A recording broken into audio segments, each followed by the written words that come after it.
नमस्कार, मैं हूं अजय। तो तबलीगी समाज ने कोहराम मचा दिया है।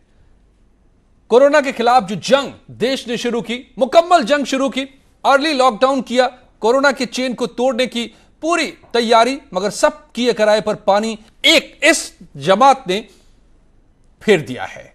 और अब इस जमात का मुखिया छिपा फिर रहा है। मौलाना साद कहां है, यह बड़ा सवाल बन गया है। दिल्ली से लेकर समूचे उत्तर प्रदेश में उसकी तलाश की जा रही है। शामली में उसकी जड़ें हैं, यहां भी तलाश की जा रही है। तो हम समझेंगे और पूछेंगे अपने संवाददाताओं से कहां कहां पर उसकी तलाश में क्या क्या किया जा रहा है। मगर पहले ये रिपोर्ट।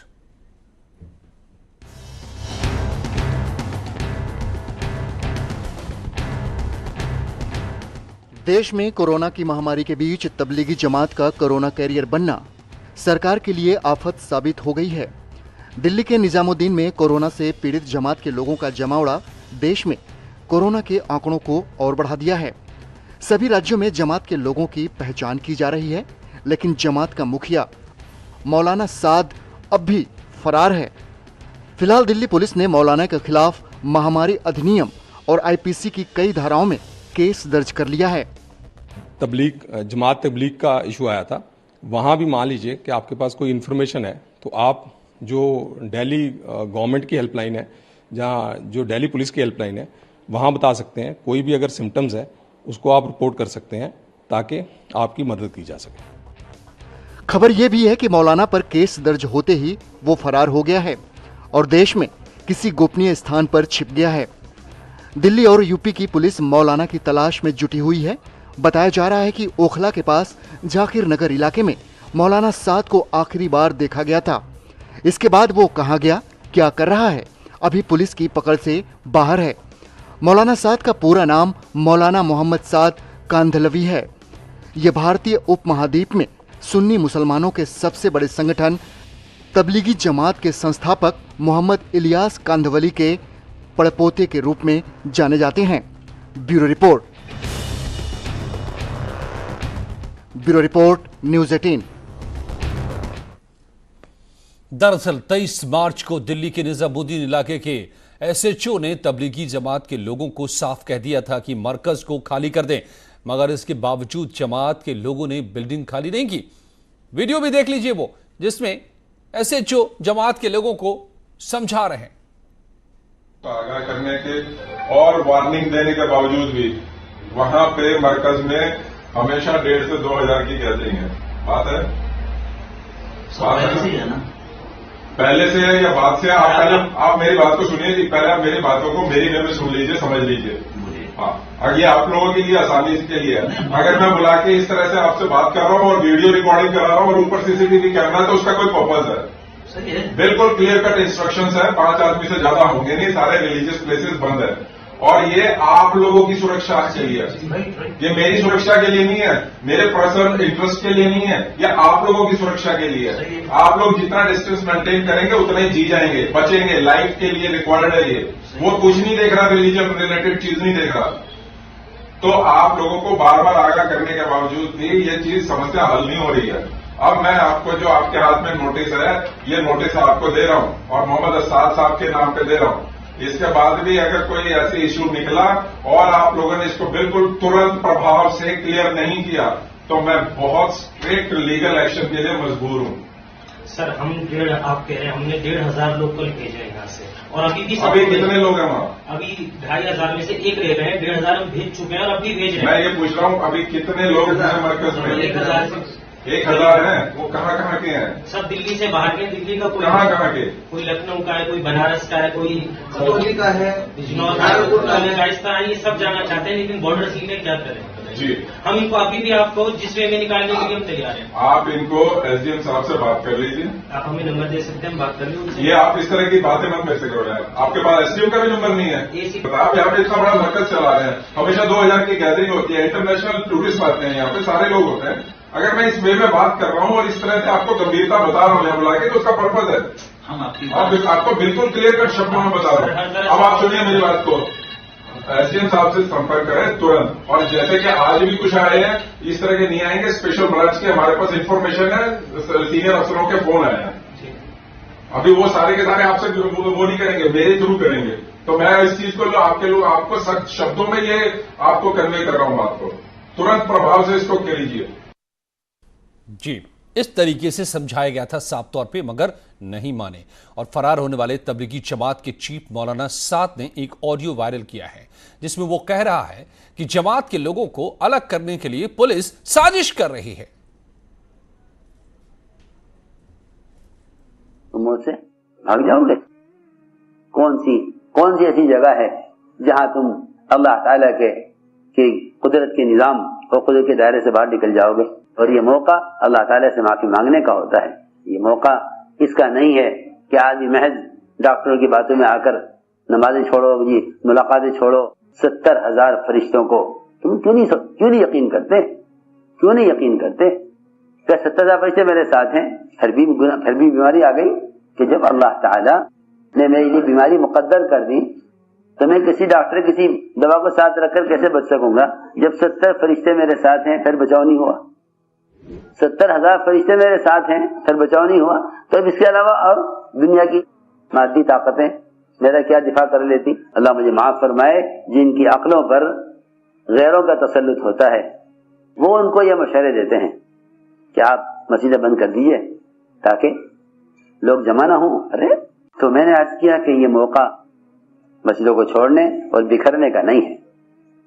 क्यों इस बात पर यकीन आ गया कि हम मिलेंगे तो बीमारी फैलेगी? इसका यकीन क्यों नहीं है कि हम आमाल की निस्बत पर जमा होंगे तो अल्लाह ताला इन हल्कों पर फरिश्तों को नाजिल करेंगे और फरिश्तों के नुज़ूल से दुनिया के अंदर सुकून और राहत, क्योंकि आप जानते हैं तरकीब नजर आ गई कि मौका है मुसलमानों को अमल से रोकने और बखेरने का, ताकि इनके दिलों में हमेशा के लिए ये बात बैठ जावे कि भाई बीमारी उड़कर लगती है, किसी से मुसाफा न करो, बीमारी लग जाएगी, किसी के पास चलकर मत जाओ, किसी के पास में मत बैठो। अरे आज अगर इस बीमारी की वजह से मुसलमान का अकीदा बन जाता है, बीमारी खत्म हो जाएगी, मगर ये अकीदा खत्म नहीं होने का। मुसलमानों की दरमियान तफरीक पैदा करने, इनके दरमियान की मोहब्बतें खत्म करने के लिए एक प्रोग्राम बनाया गया है। एक प्रोग्राम बनाया गया है, जी हाँ, ऐसा नहीं है, प्रोग्राम बनाया गया है कि मुसलमानों को मुसलमान से अलग करने और इन्हें गैरों की तरह अछूत बनाने के लिए ये बहाना अच्छा है। ये बहाना अच्छा है। हाँ ठीक है, जिसको बीमारी यकीनी हो चुकी है, नजर आ गई है, उससे एहतियात करने में कोई हरज नहीं है, सुन्नत ये भी है। लेकिन मुसलमान से न मिले, बीमारी लग जाएगी। कैसी बातें कर रहे हैं मौलाना, जरा गौर से सुनिए तो समझिए और फिर इनकी अक्ल का अंदाजा लगाइए कि ये कोरोना का प्रोग्राम बनाया गया है मुसलमानों को मुसलमानों से दूर करने के लिए। ये न मुस्लिम देश में ये पैदा हुआ, सबसे ज़्यादा असर इसमें गैर मुस्लिम देशों में है, विकसित देशों में है, और हिंदुस्तान में भी बराबर असर है। और ये कह रहे हैं कि मुसलमानों के खिलाफ ये चश्मा पहनाने की कोशिश जो होती है हर मुद्दे में, सियासत और मजहब का, यही बड़ा सवाल है। और इसीलिए कोरोना पर भारी पड़ रहा है ये मजहब का की चादर, चश्मा। तो मौलाना साद का घर दरअसल शामली के कांदला कस्बे में है, जहां दिल्ली पुलिस पहुंच चुकी है। निजामुद्दीन के सदर मौलाना साद की तलाश में पहुंची है दिल्ली पुलिस। मौलाना साद के घर में छिपे होने की सूचना मिली थी। कांदला कस्बे के मोहल्ला शेख जात गांव के रहने वाले हैं मौलाना साद। यूपी और दिल्ली पुलिस कई जगहों पर छापेमारी कर रही है। तबलीगी जमात में मिलते थे कोरोना के कई लोग। दिल्ली पुलिस ने मौलाना के साद के खिलाफ मामला दर्ज किया है और शामली जनपद के कस्बा कांदला गांव में जाकर के इस घर में भी तलाश की है।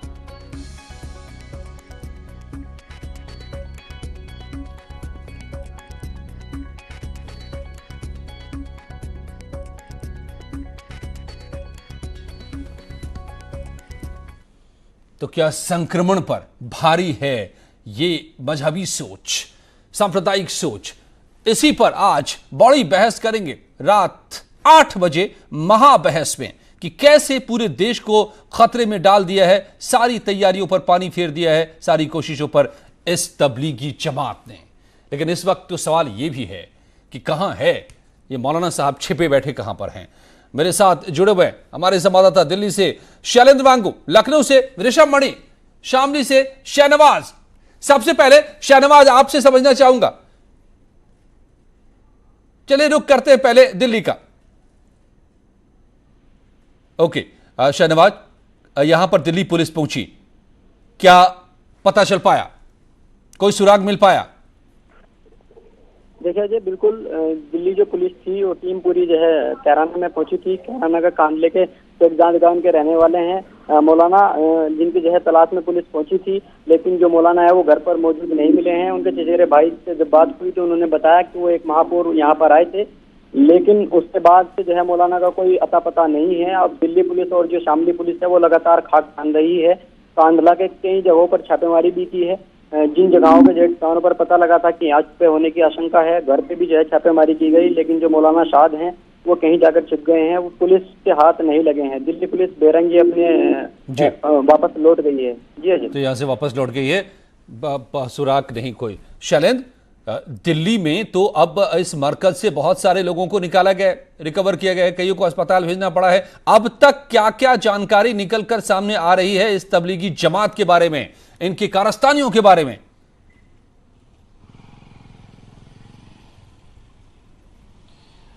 बिल्कुल अजय, आपको बता दें कि तबलीगी जमात आज से नहीं है, कई सालों से यहाँ निज़ामुद्दीन में चल रहा है। निज़ामुद्दीन इलाके में जो तबलीगी जमात का हेडक्वार्टर है वहाँ पर लगभग रोज़ाना 2000 लोग मौजूद रहते हैं। लेकिन अहम बात यह है कि जिस तरह से एक साथ वहाँ पर करीब 2361 लोगों को निकाला गया है, 2300 लोग मौजूद थे वहाँ पर और 36 घंटे का ऑपरेशन था। आज सुबह दिल्ली के उप मुख्यमंत्री ने ट्वीट करके जानकारी दी कि ऑपरेशन पूरा कर लिया गया आज सुबह 4 बजे और 2300 लोगों को निकाला गया है, जिसमें से 24 लोग कंफर्म्ड केसेस पाए गए हैं।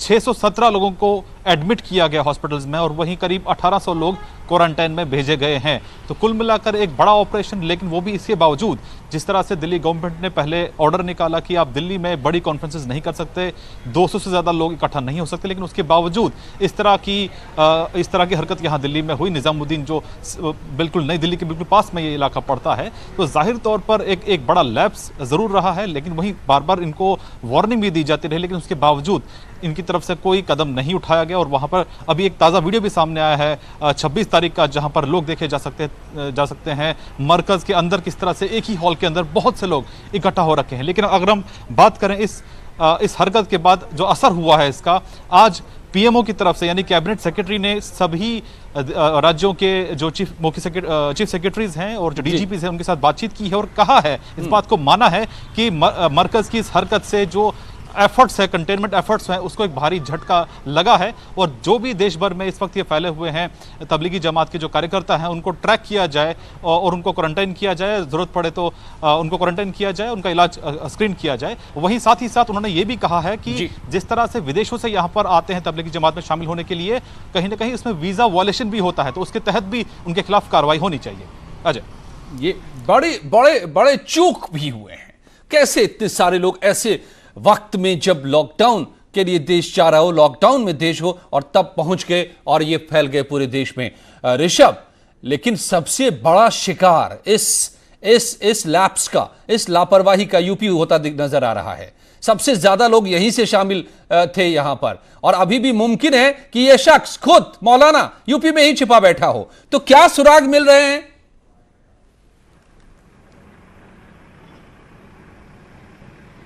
अजय देखिए, अभी तो जो ऑफिशियली बताया जा रहा है सरकार की ओर से, वो तो ये कहा जा रहा है कि वो दिल्ली पुलिस के साथ संपर्क में नहीं, उन्होंने संपर्क नहीं किया। लेकिन जो हमारे सोर्सेज कंफर्म कर रहे हैं कि यूपी पुलिस लगातार मौलाना साद को तलाश रही है और पश्चिमी उत्तर प्रदेश के कई जिलों में उत्तर प्रदेश पुलिस सक्रिय है मौलाना साद को ढूंढने में। अब रही बात उत्तर प्रदेश की, तो अजय खुद आज सरकार की ओर से कहा गया है, जो अपर मुख्य सचिव गृह उन्होंने कहा कि 569 लोग यूपी के शामिल हुए थे निज़ामुद्दीन की तबलीगी जमात में। तो उत्तर प्रदेश सबसे बड़ा प्रदेश है और यहाँ पे ही अब 569 ऐसे लोग हैं जो फिलहाल क्वारंटाइन में रखे गए हैं और वो इस जमात में शामिल हुए थे। इसके अलावा 218 विदेशी और हैं जो मार्च के दौरान ही उत्तर प्रदेश में आए और अलग अलग शहरों में, मस्जिदों में, धार्मिक स्थलों में रुके हुए थे, उनको भी क्वारंटाइन पर रखा गया है। अब इन विदेशी लोगों ने वीज़ा नियमों का क्या उल्लंघन किया है, इसकी बाद में कार्रवाई ज़रूर की जाएगी, कि चूंकि अभी यही बताया गया है शासन की ओर से कि ये सभी विदेशी लोग टूरिस्ट वीज़ा पर आए थे। अब ये यहाँ पर अपने धर्म का प्रचार प्रसार कर रहे थे या नहीं कर रहे थे, इसकी तस्दीक की जाएगी, उसके बाद इन पे कार्रवाई की जाएगी। अब ब्रॉडर स्पेक्ट्रम में अगर इस पूरे सिनेरियो को देखा जाए तो सबसे पहला मामला हो जाता है मौलाना साद का, जिनके खिलाफ एक क्रिमिनल केस दर्ज कर लिया गया है, जो अभी वीडियो न्यूज़ 18 दिखा रहा है, जिसमें एक पुलिस अफसर के साथ कुछ मौलाना इस तरह की बातचीत कर रहे हैं, जिससे जो एक अच्छा वाइटल सबूत बन सकता है आगे चल के कोर्ट में इन लोगों के खिलाफ। तो एक मौलाना साहब की गिरफ्तारी और कोर्ट में मजबूती के साथ इस केस को लड़ना, फिर उत्तर प्रदेश सरकार की जिम्मेदारी बन जाती है इन 569 लोगों को क्वारंटाइन के दौरान बिल्कुल दुरुस्त रखना और ऐसे तमाम और लोगों की तलाश जारी रखना जो उस दौरान निजामुद्दीन में जमात में शामिल हुए थे। और इन 569 लोगों के संपर्क में कौन कौन आया है, इनकी जानकारी लगातार ली जा रही है। इनका जो पूरा ट्रेल है उसको तलाश रही है उत्तर प्रदेश पुलिस और इन 218 विदेशी नागरिकों को भी। तो अब उत्तर प्रदेश पुलिस प्रशासन और स्वास्थ्य विभाग के लिए एक बड़ी चुनौती बन गई है। अभी तक जो पलायन करके मजदूर लौट रहे थे उनसे निपट रही थी उत्तर प्रदेश सरकार, फिर उसके बाद उत्तर प्रदेश पुलिस राशन की दुकानों पर, बैंक आज से 10 से 4 खुलने लगे हैं, वहां निपट रही थी। और अब एक ये नया फ्रंट खुल गया है, तबलीगी जमात में शामिल हुए ये 569 लोग और 218 विदेशी। तो उत्तर प्रदेश सरकार और पुलिस को फिलहाल कई मोर्चों पर चुनौतियों से जूझना होगा। अजय, लॉकडाउन की कोशिशों को बहुत बड़ा झटका, पानी फेरने का काम इस शख्स की नासमझी कह लीजिए या कई लोगों को साजिश की भी बू आ रही है, इससे साजिश कह लीजिए, मगर इसने बहुत बड़ा झटका दे दिया है कोरोना के खिलाफ जंग में, कोरोना के साथ खड़े होकर के। इस वक्त आप लोगों का शुक्रिया। देखना होगा कि कब ये शख्स मिलता है और कब कहां तमाम वो लोग छिपे बैठे हैं उन तक पहुंचा जाता है। मगर आज सीएम योगी के निर्देश के बाद पूरे सूबे में जरूरतमंदों को राशन बांटा गया। इस दौरान कई जिलों में राशन बूथों पर भीड़ उमड़ पड़ी। न्यूज़ 18 पर खबर दिखाए जाने के बाद पुलिस पहुंची और लोगों को सोशल डिस्टेंसिंग का पालन करवाया।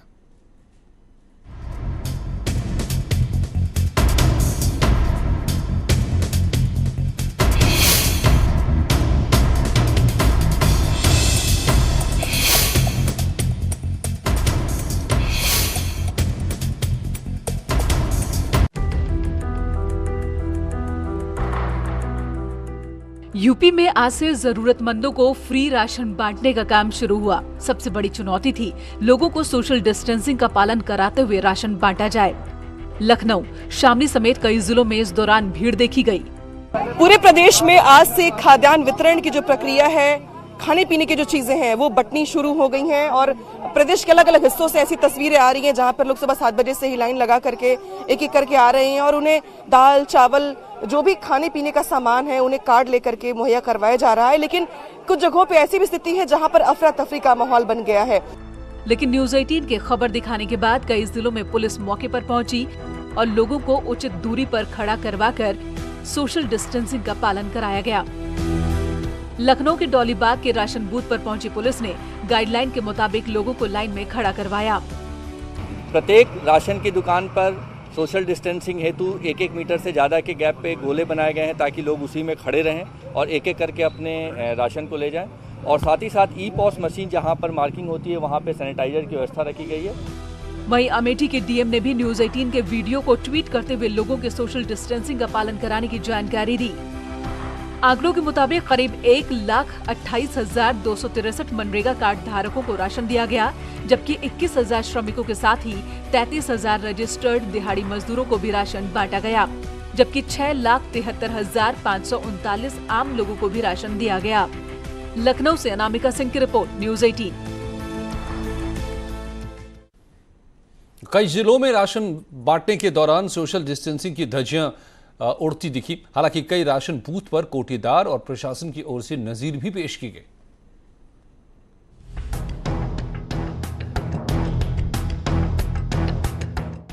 मेरठ के राशन बूथ पर सुबह से ही लोगों की भीड़ उमड़ पड़ी। सरकारी सस्ते गल्ले की दुकान पर लोगों का हुजूम उमड़ पड़ा है। मैं अपने कैमरा पर्सन अभिषेक शर्मा से कहूंगा कि दिखाएं आगे तस्वीरें कि किस तरह से लोगों का हुजूम यहां पर उमड़ रहा है। लोग राशन लेने के लिए यहां इकट्ठे हुए हैं। यहाँ पर सोशल डिस्टेंसिंग का ख्याल रखना चाहिए था, लेकिन ये भीड़ देखकर लगता है कि सोशल डिस्टेंसिंग की धज्जियाँ यहाँ पर उड़ रही हैं। यहाँ पर सोशल डिस्टेंसिंग के लिए अलग अलग गोले बनाए जाने चाहिए थे, लेकिन कहीं पर गोले नज़र नहीं आ रहे हैं। ये महिलाएं, ये पुरुष सब राशन कार्ड लेकर के यहाँ पहुँचे हुए हैं और राशन लेने के लिए यहाँ इकट्ठा हुए हैं। शामली में राशन की दुकानों पर भारी भीड़ देखी गई। श्रम कार्ड वालों को फ्री राशन दिया गया, जबकि आम लोगों को 2 रुपए किलो गेहूं और 3 रुपए किलो चावल दिया गया। लेकिन भीड़ लॉकडाउन और सोशल डिस्टेंसिंग से बेपरवाह दिखी। मैनपुरी में खुद डीएम ने राशन की दुकानों का निरीक्षण किया। यहाँ कोटेदार पूरी तरह से सोशल डिस्टेंसिंग का पालन करते नजर आए, जिससे डीएम साहब भी कोटेदार के मुरीद हो गए। राशन कार्ड के माध्यम से गरीबों को जो है राशन वितरण किया जा रहा है। हम इस वक्त एक दुकान पर खड़े हुए हैं। खुद मैनपुरी के जिलाधिकारी मौके पर जाकर लोगों का इंस्पेक्शन कर रहे हैं और ये जानने की कोशिश कर रहे हैं कि कोई गरीब भूखा तो नहीं रह रहा है, किसी को कोई परेशानी तो नहीं है। हम अपने सहयोगी से कहेंगे जरा दिखाएं कि डीएम साहब किस तरीके से जिन लोगों को राशन वितरण किया जा रहा है उनसे पूछताछ कर रहे हैं कि राशन मिल रहा है, कोई आपत्ति नहीं है, कोई दिक्कत तो नहीं है। उसके अलावा खुद सोशल डिस्टेंसिंग का भी फॉलो करा रहे हैं। तमाम जो लोग हैं वो बाकायदा 1 मीटर की दूरी पर सर्किल बनाया गया है और लोग लगे हुए हैं। बदायूं में भी कोटेदारों ने सोशल डिस्टेंसिंग की अहमियत लोगों को समझाई। भी स्पष्ट निर्देश दिए गए हैं कि खाद्यान्न वितरण जो है वितरण अधिकारियों की उपस्थिति में करवाया जाए। तो हमारे जनपद में ये पूर्व से ही ऐसा होता रहा है और क्योंकि ये बायोमेट्रिक आधार पे ये खाद्यान्न का वितरण किया जाता है, तो प्रत्येक जो हमारे राशन डीलर हैं उनको ये भी निर्देशित किया गया है कि हाथ धुलवा के और सैनिटाइज़र वहाँ पे रखें। प्रॉपर सैनिटाइज़र का उपयोग करने के बाद ही लोग अपने अंगूठे के निशान वहाँ बायोमेट्रिक मशीन पे लगाएंगे और उसके बाद उनको खाद्यान्न मिलेगा। ऐसी सूझबूझ से कोरोना एक दिन में तो नहीं हारेगा, लेकिन ये तय है कि एक दिन जरूर हारेगा। Bureau report, news 18। आगरा में भी राशन की दुकानों में सोशल डिस्टेंसिंग की कवायद दरी की दरी रह गई। सोशल डिस्टेंसिंग की धज्जियां उड़ने की खबर पुलिस को लगी तो राशन की दुकानों पर पहुंची पुलिस और बड़ी मुश्किल से फिर लोगों को काबू में किया।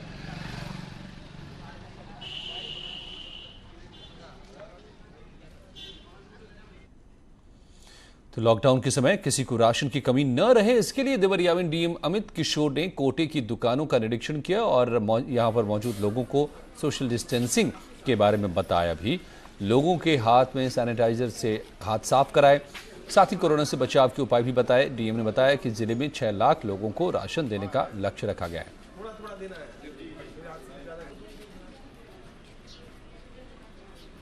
दिशा निर्देश सबसे पहले मैंने सोशल डिस्टेंसिंग का दिया है। आपने देखा है कि यहाँ गोले बने हुए हैं, इसी गोले में लोग खड़े होंगे। उसके अलावा जो ये ई-पॉस मशीन है उसमें उसको टच करने से पहले अपने हैंड को सैनिटाइज करें और ये बहुत ही आवश्यक है जो किसी तरह का संक्रमण फैले ना। साथ ही साथ ये भी चेक किया जा रहा है जो हमारे फ्री कैटेगरी हैं, जो हमारे अंत्योदय कार्ड धारक हैं, पात्र गृहस्थी कार्ड हैं, श्रम विभाग में जो लोग पंजीकृत हैं, मनरेगा के मजदूर हैं, उनकी क्या व्यवस्था है, और दिहाड़ी मजदूर हैं जो माननीय मुख्यमंत्री जी के निर्देश हैं कि 1 तारीख से समुचित हमारा वितरण होना चाहिए, वो देखा जा रहा है और ये हो भी रहा है। लॉकडाउन के समय आज मुख्यमंत्री ने आदेश दिया था कि सभी लोगों को राशन दिया जाएगा।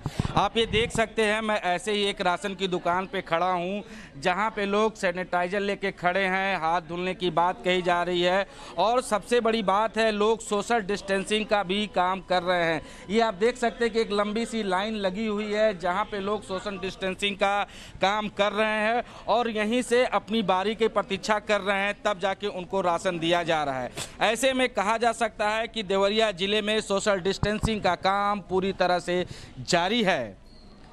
देवरिया से न्यूज़ 18 के लिए उमाशंकर भट्ट।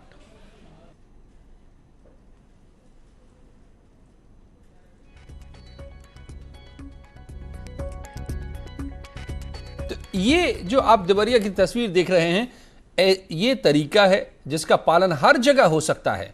राशन की हर दुकान पे इसका पालन हो सकता है, खाने पीने और सब्जी की हर दुकान पे पालन हो सकता है कि बस इतनी दूरी, करीब एक दूसरे से 4-5 फीट की दूरी बनाकर रहिए और सब कुछ ठीक है। हाथ को धोते रहिए, सब कुछ ठीक है।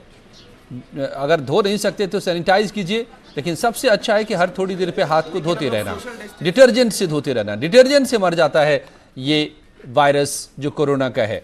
तो डिटर्जेंट पाउडर की तो कोई कमी नहीं है, घर घर में रहता है। साबुन जितने भी होते हैं आपके कपड़े धोने के, नहाने के या फिर कपड़े साफ करने के, जो वॉशिंग पाउडर होते हैं, सब काम करता है। तो धोते रहिए हाथ और इतनी दूरी बरकरार रखिए। ये नज़ीर कह सकते हैं राशन की दुकान पर देवरिया से, जहां पर राशन का भी बांटा जा रहा है बिना किसी खतरे को पैदा किए, कोरोना की चेन को जोड़े बिना। खुद डीएम यहां पर मौजूद है तो ये करवाया उन्होंने, मगर ये नज़ीर है जिसका पालन हर कोई, हर जगह पे, हर कोटेदार कराए। ताकि कोरोना का चेन न जुड़ पाए।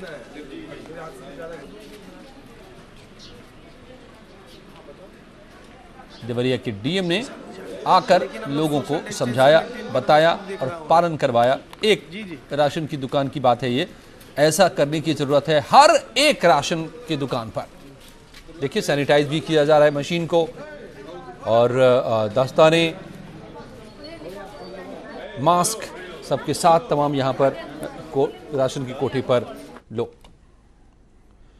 और यूपी में अपर मुख्य सचिव अवनीश अवस्थी ने आज कहा कि यूपी में रिकॉर्ड राशन बांटा गया, गरीबों को मुफ्त में राशन दिया जा रहा है। 33 लाख परिवारों के कुल 1 करोड़ 60 लाख लोगों में बांटा गया अनाज। कुल 1 लाख मीट्रिक टन राशन आज बटा, इसमें 68,000 टन राशन गरीबों को मुफ्त में बांटा गया। इन आंकड़ों के आने तक अभी भी राशन को बांटने का काम जारी है। लेबर डिपार्टमेंट के जो रजिस्टर्ड कंस्ट्रक्शन लेबर हैं, आपको मालूम है कि उनको खाद्यान्न का वितरण करना है, उसमें भी 44,354 लोगों को वितरण करके लगभग 733 मैट्रिक टन गेहूं और 518 मैट्रिक टन चावल का वितरण करते हुए 1,252 टन खाद्यान्न का वितरण कर दिया गया। म्यूनिसिपैलिटीज में, नगर निकायों में जो रजिस्टर्ड डेली वेज लेबरर हैं, उनके लिए भी 52,432 लोगों को जो है कार्ड होल्डर्स को जो है बांट दिया गया है, और करीब करीब जो है 791 मैट्रिक टन गेहूं और 549 मैट्रिक टन चावल, कुल मिला के 1340 मैट्रिक टन जो है खाद्यान्न का वितरण कर दिया गया है। तो जारी है कुछ ही पलों में खबरों का सिलसिला।